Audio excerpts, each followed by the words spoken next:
No wonder the noon bells of Sabatel toll with breathless urgency today. Catalonia and Spain are at a crossroads. The mood here is raw and revolutionary. The cardboard placards stuffed in the town hall windows show ballot boxes soaked in blood. The flags and posters reflect the way this town voted on October the 1st, overwhelmingly in favour of independence. Whether you're for or against, Hola. Bon dia.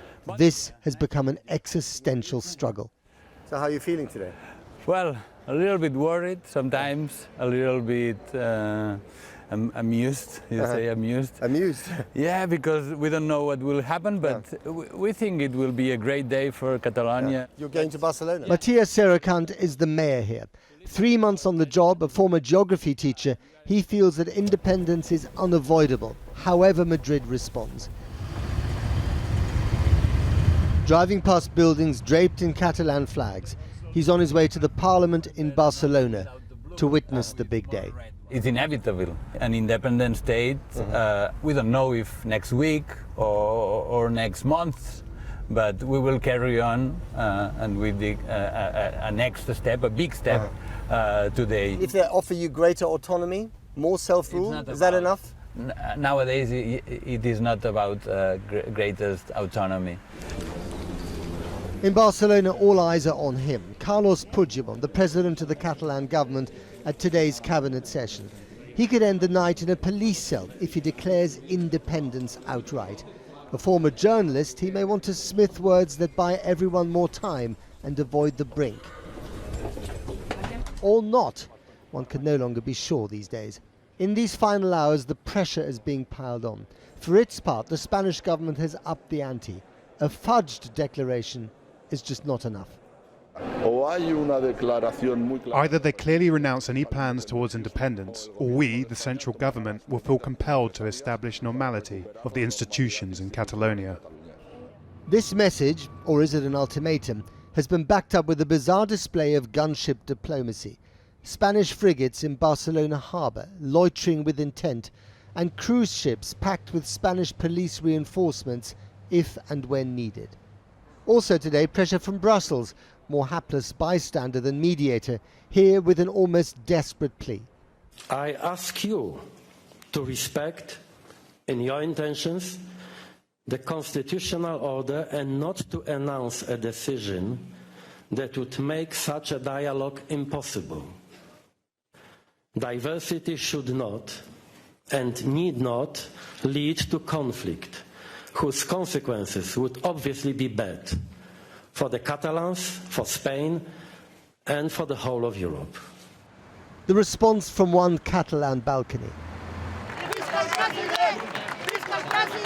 A chorus of encouragement for the Catalan president from outside his parliament. Whatever happens tonight, the pitchforks of secession are unlikely to be put away. The tractors are back in town, the symbols of the independence movement, which now feels it has momentum on its side. But for every Catalan who wants to break away from Madrid, there is one who wants the opposite with matching fervour. Whether this is a nation in waiting or not, it is a place bitterly, if not irreconcilably divided. Well, those demonstrators and tractors that you just saw in my piece, they're still out there, about 500 yards from here. The perimeter around the parliament with heavy police presence is extraordinarily wide because they are really worried about friction and clashes. Inside the parliament building, the ornate parliament building behind me, the president was speaking in the last hour. And let's just listen to this one crucial bite of his, and I'll try to translate what it says. El mandat del poble que Catalunya esdevingui un estat independent en forma de república.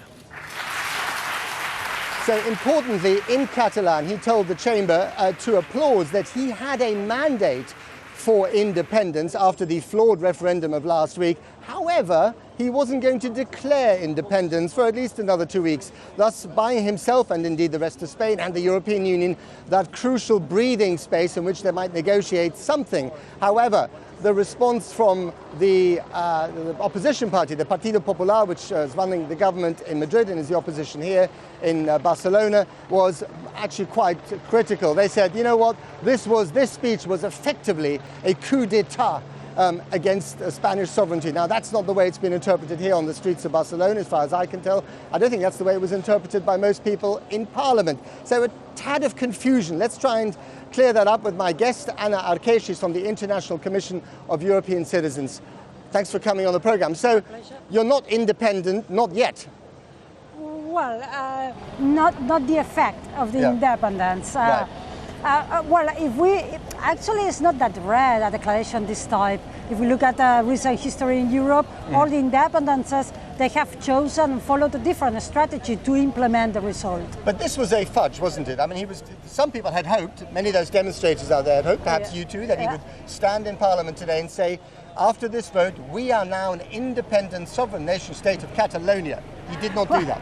No, he did not do that because what he has chosen to do was to put in the Parliament the official mandate and recognize that mandate. So that says that we are for independence and to suspend the effect. Yes, I mean, I agree. A lot of people would have preferred for him to take the mandate and say, therefore, I declare the independence of Catalonia. But I think that this just like this maybe was not also that expected. We expect a declaration of the independence, but obviously a procedure in which dialogue is open with many other actors, so we can be effectiveness. So it was like smoking without inhaling, as it were. Do you think that he backed out of it because he was afraid of what might happen on the streets? He was afraid of pressure from Madrid and afraid of pressure from Brussels? I think that if he was afraid of something, probably is because the attitude and the decisions that have been taken by the Spanish government are outrageous. And outrageous? Outrageous, appalling. I mean, we cannot accept in Europe that European citizens, just because they go to vote, they're being hit by the police and use violence. But under the Constitution of Spain, which Catalonia voted for as well, this referendum was illegal, wasn't it? Well, I cannot agree with that either, because is the interpretation that some politicians do, because actually if we look at the Spanish Constitution, there's some articles that they ratify all the international treaties that the Spanish kingdom signed before doing the Constitution, because if not, they could have not been amongst the family of democracies. Finally, this story is not going away, is it? I mean, it's been suspended for some time. 2 million people out there, including you, I think that you've got the right to independence. Where does this go? Well, obviously this goes to some days and weeks in which we will see how the strategy of the current government of Catalonia succeeds in the implementation and the effectiveness of the independence, because independence is the people mandate, not the mandate of four people inside the parliament, but the people mandate.